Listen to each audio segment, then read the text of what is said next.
You all remember, there was no turning away. It advanced, almost like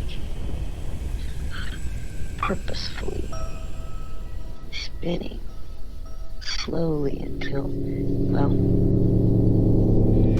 found us, each of us. My friends and I have recently been playing through the Myst series, a collection of puzzle games from Cyan Worlds that can only be described as room escape puzzles on steroids. From matching colors and symbols to learning whole new alphabets, Myst is a series of undeniably one of the best examples of how world building and intelligent puzzle design can be married to produce memorable gaming experiences. Right after finishing Riven in this nostalgia playthrough, I remembered that I had received Obduction for free from GOG, and playing it through with the boys, it can only be described as the vision of Cyan finally realized. Obduction seems to have been unfortunately overshadowed by The Witness, even though in every category it outshines The Witness. The visuals are just as diverse and gorgeous, the story is far more engaging and fleshed out, and most importantly, the puzzles respect you and don't repeat more than necessary. This is in direct contrast with The Witness's 600 puzzles that iterate on the same 3 concepts, whereas in Obduction, every new area has a unique design philosophy that also somehow holds a tight core. But this isn't a review of The Witness. This is a review of what it's like to live with, a review of Obduction, and why I believe this game is an absolute must-play for anyone with even the slightest knack for puzzle adventure games. As usual for any kind of review, I'll do my best not to ruin major story beats or puzzle solutions, but there's bound to be some of it either in the footage or in a casual mention. My hope for this review is that you will have your interest piqued without knowing all of the specific mechanics. By far one of Cyan Worlds' greatest strengths is their ability to create an engaging and believable, yet fantastic world. What makes them believable is not how closely they mirror our own world, but how consistently they follow their own principles. Take for instance the gelatinous water holes in Riven that the natives use to traverse their town, or the way that the inhabitants of a flooded world in Myst use water pressure as power. Cyan employs thematic consistency in every pocket of reality that they sculpt.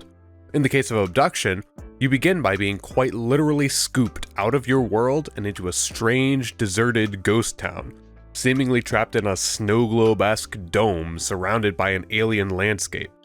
As you progress, you'll see how you're not the only one who got transplanted to this world in such a manner, with piecemeal globes of other environments scattered throughout the landscape.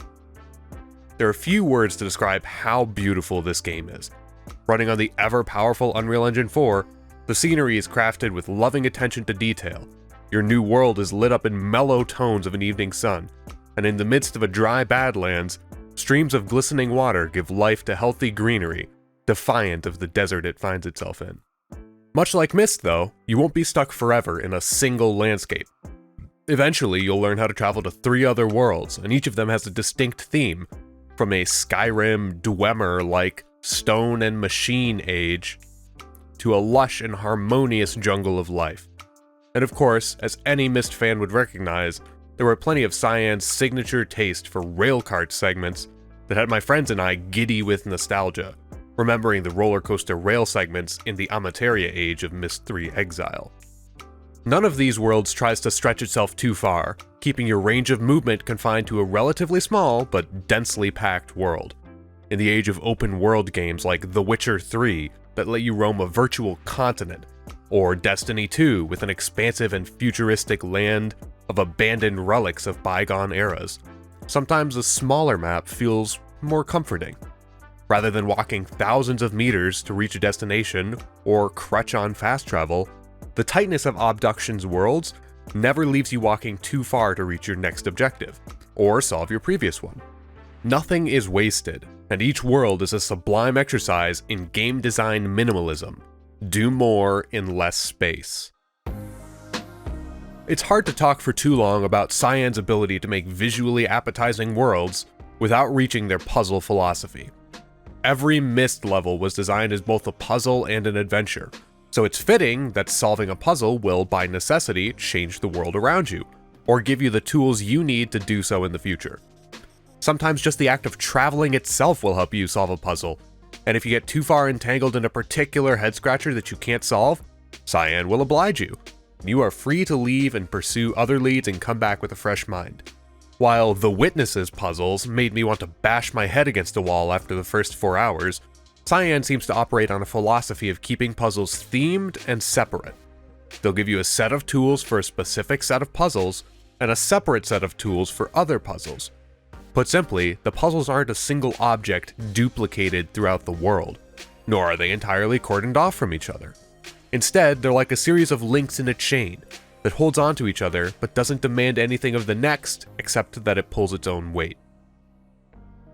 Unlike the moon logic contemporaries of the old Myst games, which expected the player to guess and complete a level through trial and error, Myst always had a philosophy of fair play.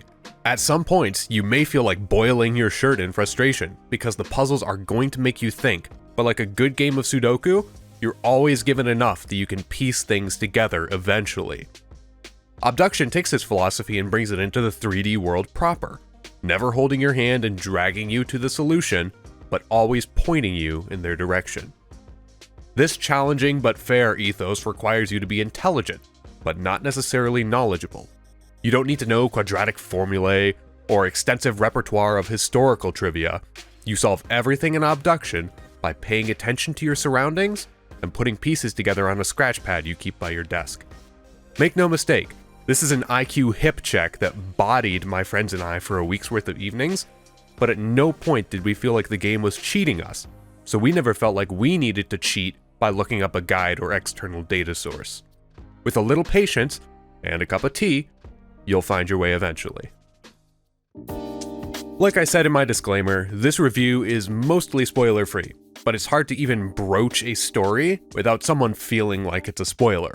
If you want to skip this segment and just go into the game completely blind, go to this time in the video or click on the timestamp in the description.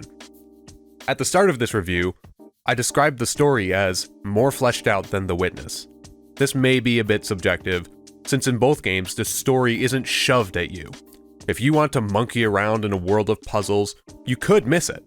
I think Obduction does a far better job of explaining itself to you by the end of the game than The Witness does, since I never platinumed The Witness and didn't get the true ending, and I can't for the life of me recall what the purpose of anything I did in that game was. By contrast, Obduction holds up pretty well, even if you're not paying close attention to everything going on.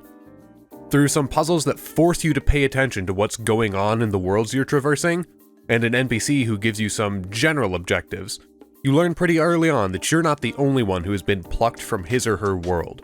Obduction doesn't indulge in lengthy cutscenes or exposition dumps to get a narrative into your head. Instead, you hear and read people telling you about their lives, and you put the story together, much like the way the game presents you with puzzle pieces and asks you to put them together. Some of the peripheral details about the other abductees could be missed from optional journals and recordings, but to tie back into the world-building segment, Cyan has never been scared of putting interesting material in journals if you want to take the game slowly. I would recommend that you do, since there's a lot of interesting things to piece together that aren't immediately obvious. I won't spoil the ending here, but I will say if you're not paying attention to the story, you may feel confused or unsatisfied at the end of the game. That may just be a hallmark of Cyan's ever-present theme of the end is never written, asking you to leave the game feeling not like you've won a battle and can rest, but that you've learned a way to live and now can live it. It's worth the time investment to let Cyan take you on a journey and tell you a story. I highly recommend that you play through Myst and Riven before you hop into Obduction, just so you can get a taste of how to think about these puzzles. But I completely understand that those games will offend some people's modern gaming sensibilities. In this way, Obduction may well be the best entry point to Cyan Worlds for many people. Cyan's cleverness shines through every part of this game, from puzzles that furrow your brow, to serene landscapes ripe for epiphany as you suddenly realize exactly what you have to do to solve a puzzle. Even the title of the game itself is a play on the way that you and others have been abducted to a new world, but it makes a cheeky pun regarding the way tectonic plates shift over each other, like the way sections of land supplant each other in the game. As I said at the top of this review, I got the game for free, but if you have a puzzle-solving bone in your body, this game is easily worth $30 on Steam or GOG, or at least worth grabbing on a sale if you're not sure. This game sits at the pinnacle of all of the puzzle games I've enjoyed, and is everything good about Cyan Worlds. If you enjoyed this video, please share it with a friend who might be looking for a new puzzle game to enjoy. Help me out by hitting the like button so I can gauge what kind of content is getting traction on YouTube, and light up that fire button over on Odyssey. Catch you guys in the next one. New video every